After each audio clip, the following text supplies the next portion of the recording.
So this is going to serve just for the rest of this month, mainly because I am so swamped with other things that I need to take care of. And, so I apologize. Please forgive me. I know this has not been an easy month for you guys. I feel like there's a lot going on. I feel like the pressure is mounting. That's what it seems like. So when I was shuffling out the spread, I saw two images. One is like the teapot boiling, okay, and the teapot, it has a whistle to it when it boils. So I hear that whistle. It's almost like this vibration, this whistle that is of a really high frequency, and so it's heard by many. And then the second thing that I saw was I see this man. He's I don't know, in the background there are mountains. So he's outdoors. There are a bunch of helium balloons that are kind of like tied together, and they're kind of floating, a little bit higher out of his reach.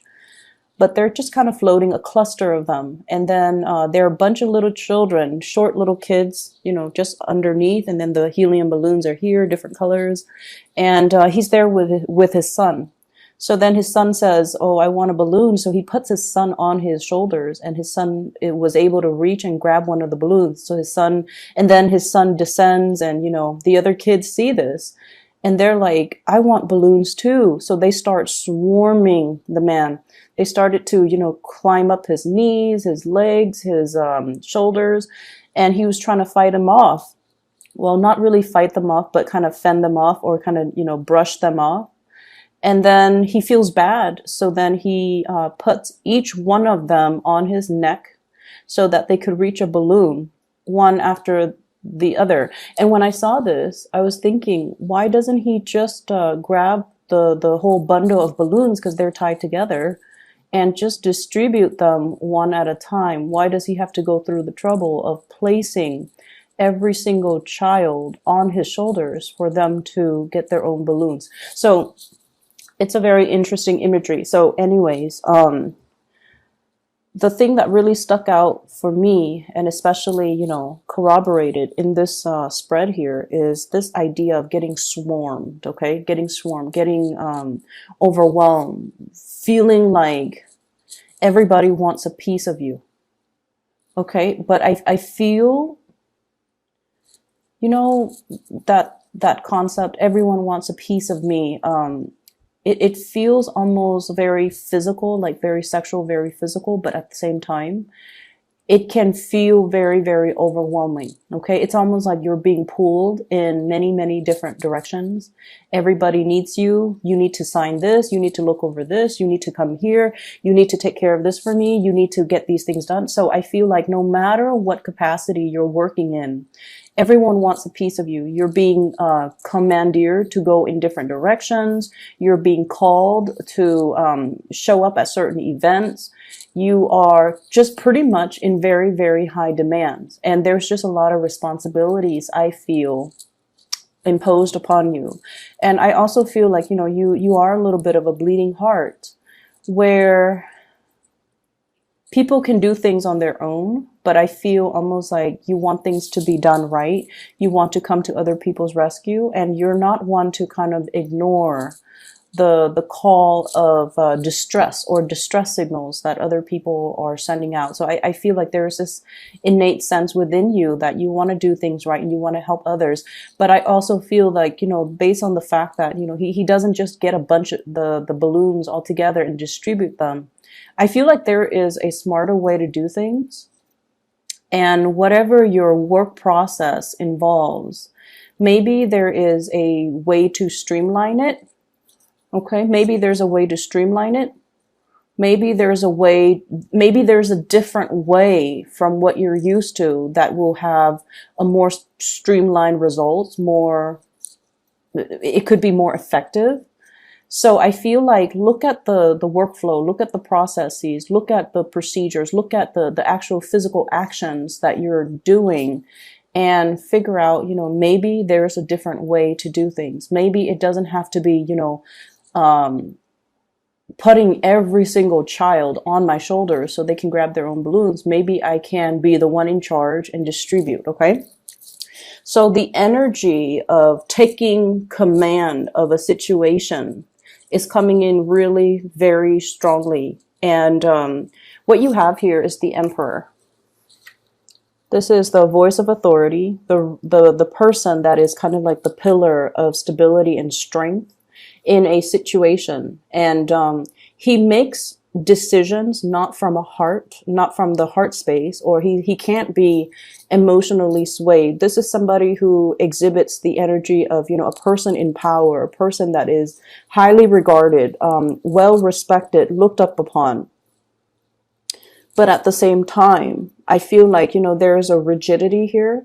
There is it's almost like, when we make decisions and we don't think from the heart, or we don't use our heart and we rely solely on logic and reason, it can isolate a lot of people. Okay. So this is kind of like that, that warning call. But I do feel in general that there is somebody pleading, can you do this? Can you do that? And I feel like, there is this exterior. This isn't the exterior. So let me show you this. Somebody pleading, please turn around, please help, please listen to what I have to say. Please look at me. Okay. And the Emperor chooses to turn away, to not respond, to focus on whatever it is that he feels he needs to focus on, which is the Ten of Pentacles, stability, home life, kind of like that greater good is what I'm sensing. Okay, so it's not somebody that can be swayed by emotion. So I don't know if you're dealing with somebody in this situation. You are this person that's being pleaded with, but I feel like you're not moving. You're not being swayed with that emotional argument. And I feel like while this is the facade, this is what's going on underneath. Okay. This is a sense of like time is running out. There's that hourglass. Time is running out. I'm not getting any younger. I need to build a legacy for myself. I need to preserve something that is solid and secure and completely will stand the test of time. I need to build kind of like a monument. Okay. Time is running out. And while he's very, very secure on the surface when dealing with others, he feels like this deep inside. Okay, this is an older man. He's aging. He is very well aware of his sense of mortality, and so I feel like there's a huge element here about time is ticking, about conflict as well. Opposition, conflict, feeling like everybody is out to get me, feeling like everyone wants a piece of me, feeling like this is a stalemate where it's a perpetual conflict and everyone is kind of fighting. It's like getting swarmed by that mob of children. They're climbing up your legs, they're climbing on your shoulders, and it's feeling overwhelmed. And I also feel like overwhelmed by other people's expectations of you. Everyone wants a balloon. Everyone wants to get ahead, to climb up. And I saw like a bunch of children, like just a bunch of them. So probably over 100 of them. They're just little, surrounding this man. And so it kind of begs to the question as well, why is he in this valley? There are mountains in the background. He has his child, and then there are a bunch of other children. Where are their parents? What's happening? So I feel like it could be a situation where whoever is tallest, whoever is biggest, whoever has like the most amount of physical strength or physical capability gets to lead. Okay. And usually that might not be, it might be someone who's physically strong, but in terms of like that voice of morality or that moral authority figure, I don't know if that's a good gauge. Okay. I don't know if physical capability is a good gauge for leadership. So that's what I'm feeling here. What I'm also feeling as well, that whole concept about the pot is boiling, or everyone wants a piece of me. it just seems like everything is done for like it's sort of like bells and whistles, you know, distractions. Everything is bells and whistles. It's all just a facade. It's all done to project or portray a specific type of an image, while behind the scenes things are not what they seem. Okay, and I feel like that's what it just feels like to me. So, stepping away from that imagery and that interpretation, there is something else that I'm feeling here. Maybe this might apply to more people. Um, I'm feeling here about, you know, wanting to protect their families. Okay. This is a father figure here, King of Wands, looking at the Four of Wands, his wife, his family, his children. He is keeping watch.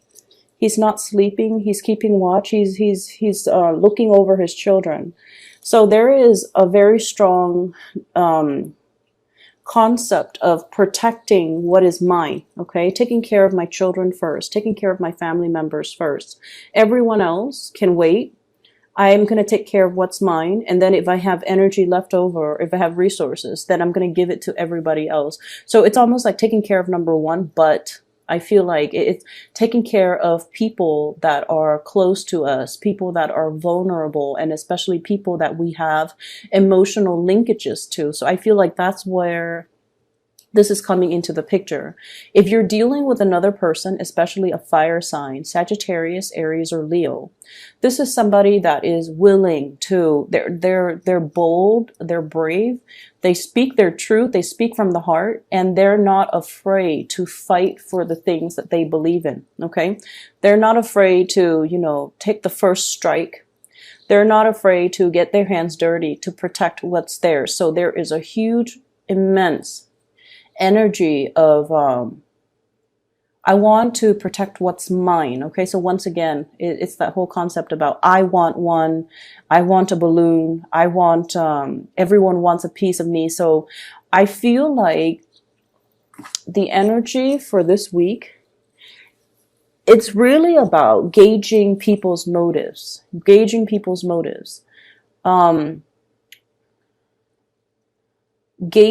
what's really driving another actor to behave a certain way, gauging what's really driving a person to take a specific stance. And especially, I almost feel this concept. It's like, you know, when we're faced with an ally, the most dangerous or the most cutthroat allies might be the ones that don't have a lot to lose. So I feel like this reading is a little bit complicated, okay?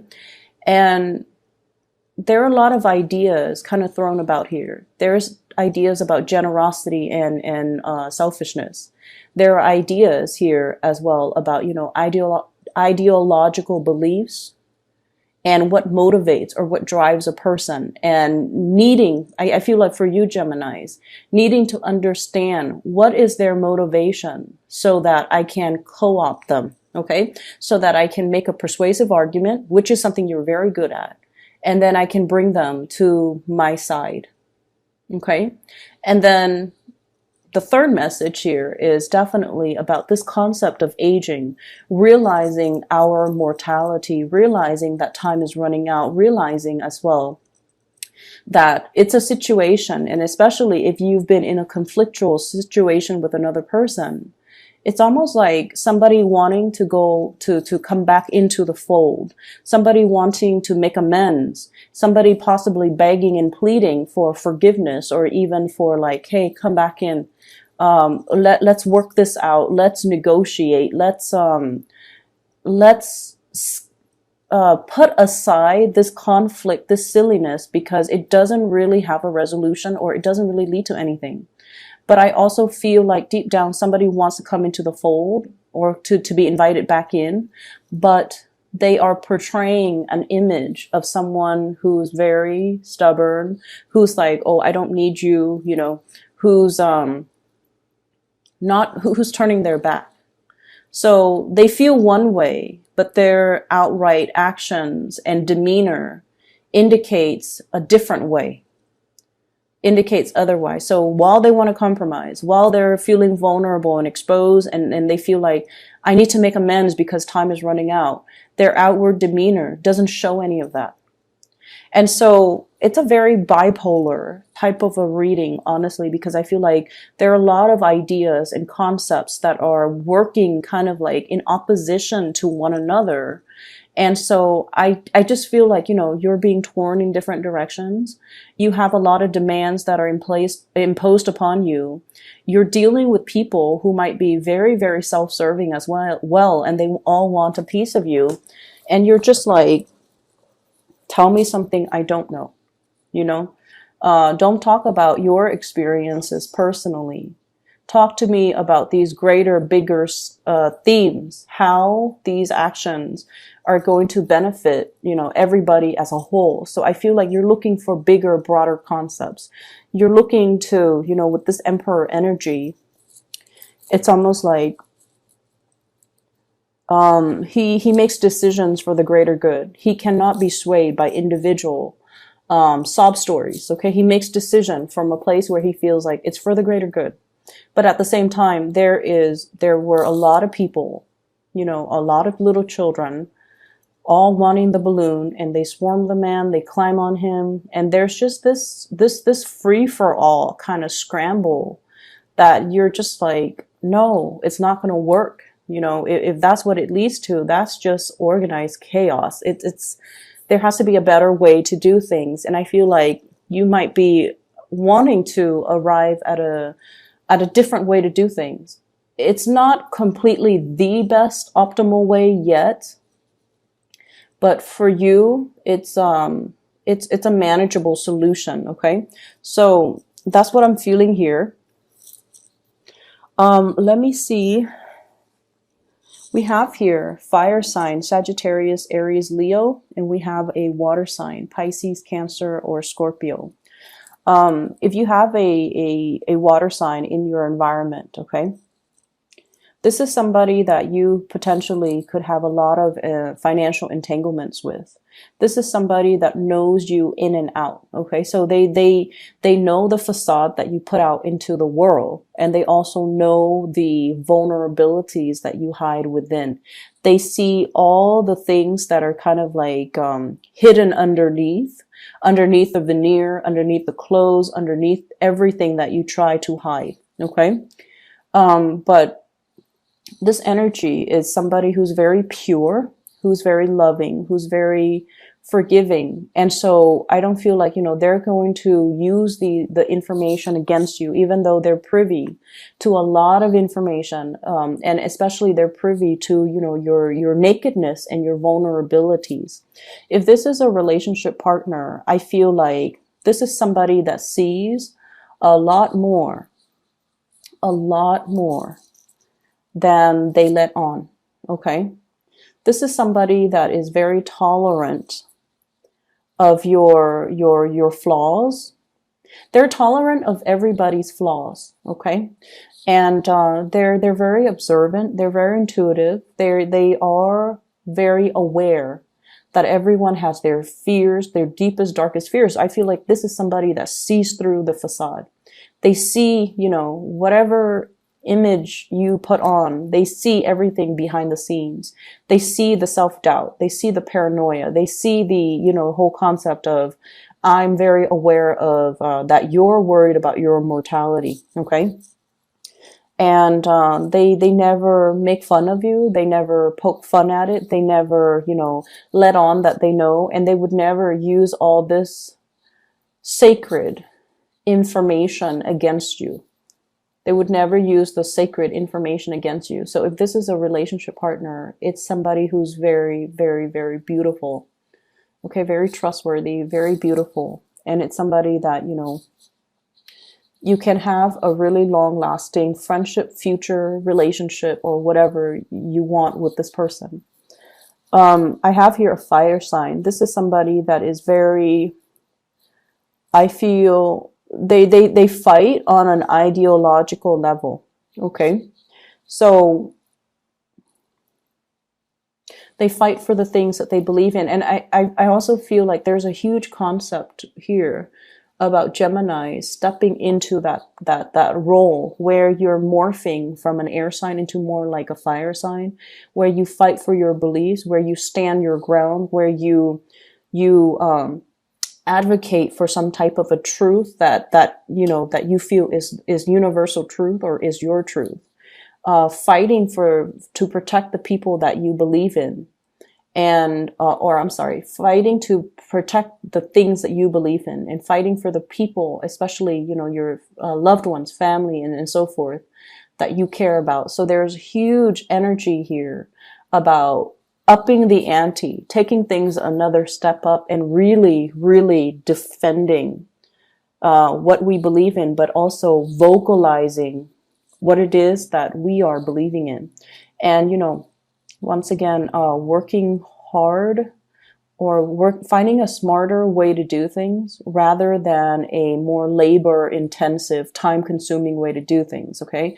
So grab those balloons, distribute them individually to each child rather than letting each child climb on your shoulders, because your back will start to give out. There is a smarter way to do things. It doesn't have to be so arduous. It doesn't have to be that painful, and it doesn't have to be that conflictual. Okay.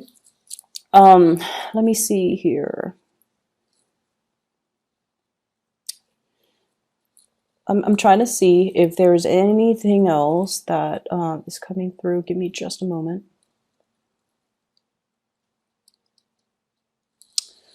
I'm seeing like this white banner. It's a cloth banner, and it's kind of like flapping in the winds. You know how when there's like a military engagement, right? Like a military, like a battle, a war or battle, and people, you know, raise that white flag as a sign of submission. We don't want to fight anymore. We forfeit. It looks like that, but then the banner is a lot longer. It's like this white banner just flapping in the wind. And what I feel is, it's almost like this Five of Swords energy. You know, the Five of Swords. It's like victory at what cause? Okay, like at what cost? Victory at what cost? Okay, somebody walking away from a conflict, and the other person, it's like, yes, you win, you win this battle, but at what cost to other people? At what cost to your own dignity? At what cost to your own image is what I'm sensing.